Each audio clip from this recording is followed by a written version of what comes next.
講到愛的連結呢，我就諗起咧，曾經有一位情緒病患者咧，咁咧就有一次我同佢傾開偈咧，咁我就鼓勵佢咧係寫一個嘅感恩嘅日記。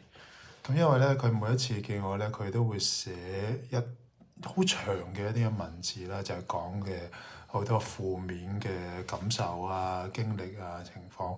咁但係我咧就話，你畫一條嘅分隔線喺上面咧，先寫一啲感恩嘅日記。下面你可以繼續寫咧嗰啲好長嘅負面嘅事情。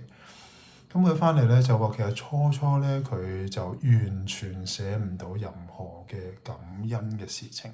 佢直到有一次咧，就係佢要喺個屋企裏面咧去等收貨。咁電話裏面咧，佢同佢連埋嘅媽媽咧就講開呢件事，媽媽就話：我嚟陪你一齊收貨啦咁樣。咁佢初話唔使啦咁樣。後嚟媽媽咧都係嚟咗。咁一路咧就係好平常咁樣咧，就大家一齊坐咗喺度啦，又唔知幾時到啦，跟住就瞌下眼瞓啊成。咁終於就到咗咧，咁就一齊落去食下午茶。咁食完下午茶行過咧，就再買咗個雞蛋仔。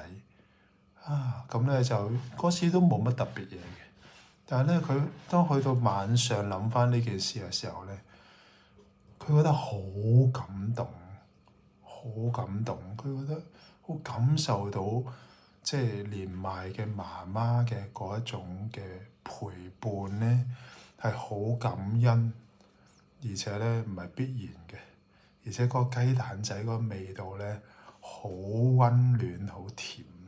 佢就寫低咗第一個嘅感恩嘅日記。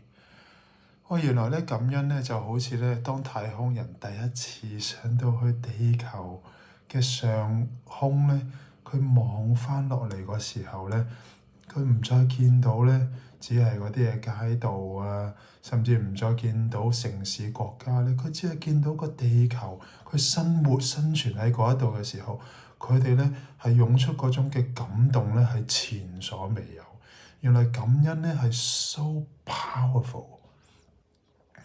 係因為當我哋感恩去帶動咗一種嘅感動嘅時候咧，原來咧佢讓我哋發現我哋嘅生命咧超過我哋對於事實嘅嗰啲嘅理解，而係生命裏面一種奇妙嘅觸動。